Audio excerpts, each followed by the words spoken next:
So Major makes a very big life choice coming up in the next season, and it doesn't seem very popular initially with at least Liv. You guys know about the adoption storyline? They meant the mercenaries. Yes.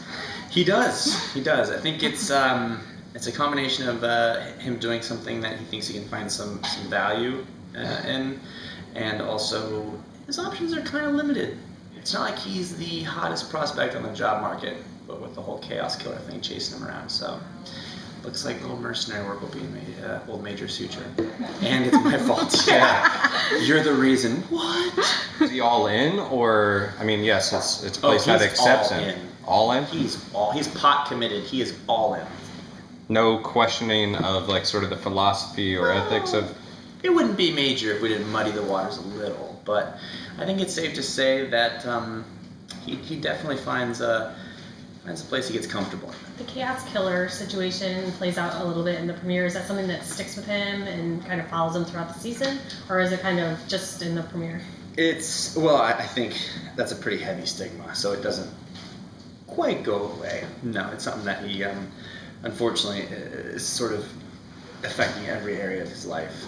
You know, from trying to have some semblance of a love life to trying to, be gainfully employed. Unfortunately, this is something that continues to come up for him. Major has this ticking clock because if he doesn't choose to take the next cure, then he'll die. How does that influence his character arc in the beginning of the season? How much does this guy's life suck? Like, at what point does he just throw in the towel, grab some antidepressants, and just call it a day? Like, he is Captain Positivity.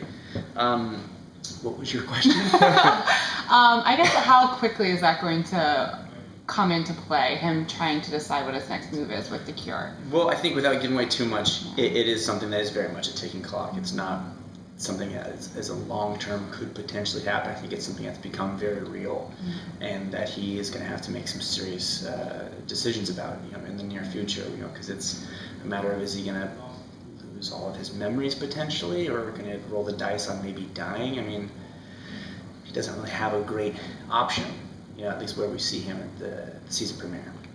Does he have any conversations with Blaine about that, as someone who is further along in the... That's a very good question. I think it's safe to say that would be a good person for him to question. Major's, he's a bright bulb, so maybe that's something he does. Jeff Liv's brains is the most fun to play with this season. Oh, hands down, episode 2. I wish you guys had seen it. A father and his 14-year-old ice skating enthusiast daughter die in a car crash, and Liv ends up eating the dad, so Major has to eat the 14-year-old girl. And guys, I just went wild. It's because the writers had seen me kind of do a bit where I'm just highly emotional, melodramatic, and so they were just kind of do that, just riff. And the only thing that was weird about it was how little of a stretch it was. I'd love to tell you, I Daniel Day-Lewis'd it, and I watched Mean Girls. I did nothing. I learned my lines, and it was just I'm just gonna let my inner Mean Girl fly. And I tell you what, she soared. We sing in the episode? Guys, I sing 4 times a season. This next episode, I have another singing thing. I am the worst singer on the show. There's the David Anders and the Rose McIvers, and then the other end of the spectrum is the Rob Buckleys, and that's the one you try to stay away from or earmuff it. I think I sing 4 times, but yes, in that episode, I jam out to Katy Perry. By the way, that is not a karaoke favorite. She is hard to sing. You ever tried? Don't. How was he at Dungeons and Dragons, and what role will he end up taking on? Have you been snooping around the set? Oh yeah. No. I'm looking at you right now. It's revealed. We talked about the brain a little bit. Oh, did you? The D&D? All right, well, that's one I also really like because I grew up playing D&D. I grew up with Magic, Pogs, D&D, comics, so that is my strike zone. And I DM'd as well. I dungeon mastered, for those of you who didn't play D&D. For those of you that had social lads and friends. No, and so I was very excited to see what they came up with. And Kit Boss, who wrote the episode, he killed it. And in fact, tomorrow we're shooting a huge D&D. It's going to be it's a 7-page scene, so it's an entire day of basically the main cast is sitting around a table playing D&D. It's just going to be just ridiculous fun. What does Major feel about Clive being part of the gang now and in on everything that's going on? It's a win-win for Major and for Rob. I think for Major it's great because he has an ally. you know, and they butted heads a lot, but then Clive really came through for him. So I think he's a welcome addition to the team, and it really does sort of round out the bit of the whole Scooby Gang thing we have going starting this year. For me, selfishly, it's a blast. I mean, I'm sure you guys, you've interviewed him, you've met him. He's a prince. He's so sweet. He's also so mature and professional.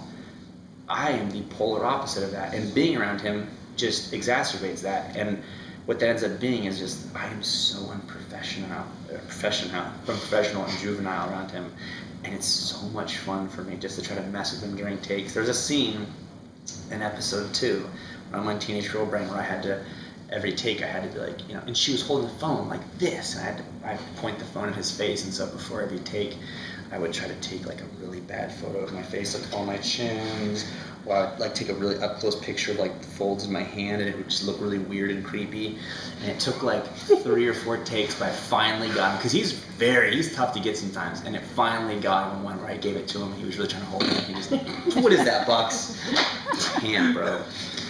So it's a blast to work with him. Interact with anyone else, like sort of from the mercenary world, or any other kind of characters that he establishes a new dynamic with? Is it Major or Clive? Major. Major? Yes.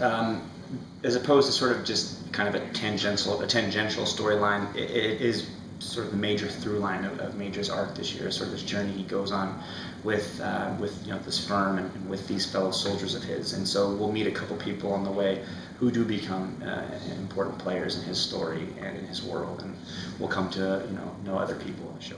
Other than the Teenage Brain, is there another one that you really enjoyed playing with this year?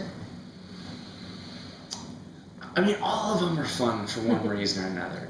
That one's going to be the standout, though, because, like I said, it was just. I've also been acting for, worked for around 10 years, and it wasn't until this show that I ever got to do comedy, and this was hands down the most very big, broad comedy I got to do. So, I mean, for me, that one was a blast. And there's a couple more good ones coming up, but that's my personal favorite. The Ravi Major relationship. As you can tell, we just can't stand each other.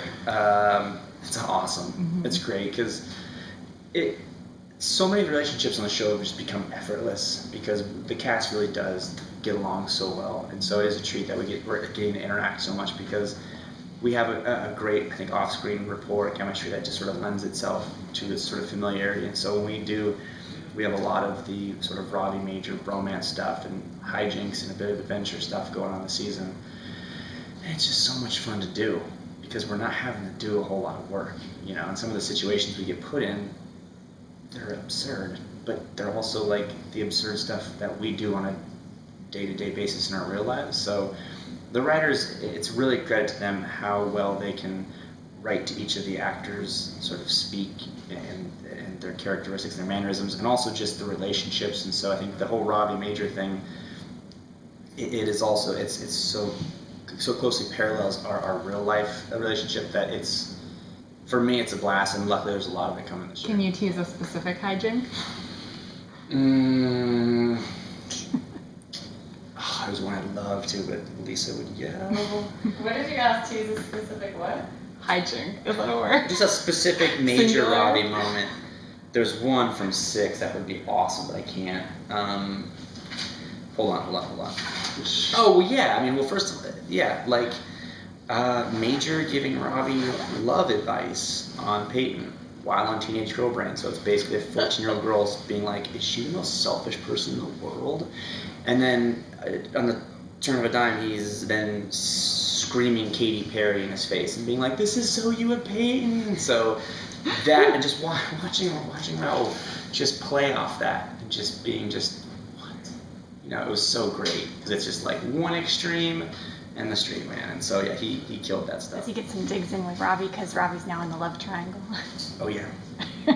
There's a couple good ones. There's a couple good ones that sort of circle back to the whole Blaine, Peyton, Ravi shootout moment where Ravi just got stuck in the car or was sat in the car, So Major doesn't let him forget that at several points this season. Are you able to interact with Jason Doring at all? Yes. That's all I can tell you. That's it. Where are Liv and Major at? This year we kind of find him at several. I mean, the best way to probably put that is, I think, fans of Liv and Major being together, fans of watching Liv and Major struggle, they're all going to be happy. You know, they're sort of, they have a deep love for each other. It's sort of one of those weird things, like when two people really love each other, and sometimes they're not together, but they still want to see each other happy, so like they're happy that they're dating someone else. And usually as an outside observer, you're like, what the hell, how are you okay with that? That's kind of how I've come to appreciate Major and Liv's relationship this season, because obviously we've seen her with other guys. So there's a part of me that's like, how would Major be cool with this? And I think it's like, no, they're the type where, especially when it's been, one of them's a zombie, one of them's not. So they just can't be together. And it's like, well, if we can't, then I just want her to be happy. So definitely we see them trying to navigate those waters, you know, and find happiness, however form that may be. Are we going to see Major maybe find a new love interest in this new community? If you're asking if I'm gonna be shirtless, no. What was Major? What? Is he going to find a new love interest in this community that he's just recently joined? That's a very good question. Major, he's gonna have some love interest this year. Maybe they're at Fillmore Graves, maybe they're elsewhere, but you know, he won't be rolling solo this season. And will he be shirtless? Yes. Oh yes. Wouldn't be iZOMBIE if I didn't, you know, blast the old nips. Oh, I wish I had said that for Prem. Too late. Hey, thanks for your time, everyone. I know you can hear me! Rahul, it's me, Rob! I missed you! Touch the glass! Carol, am I going on there? Seventh interview.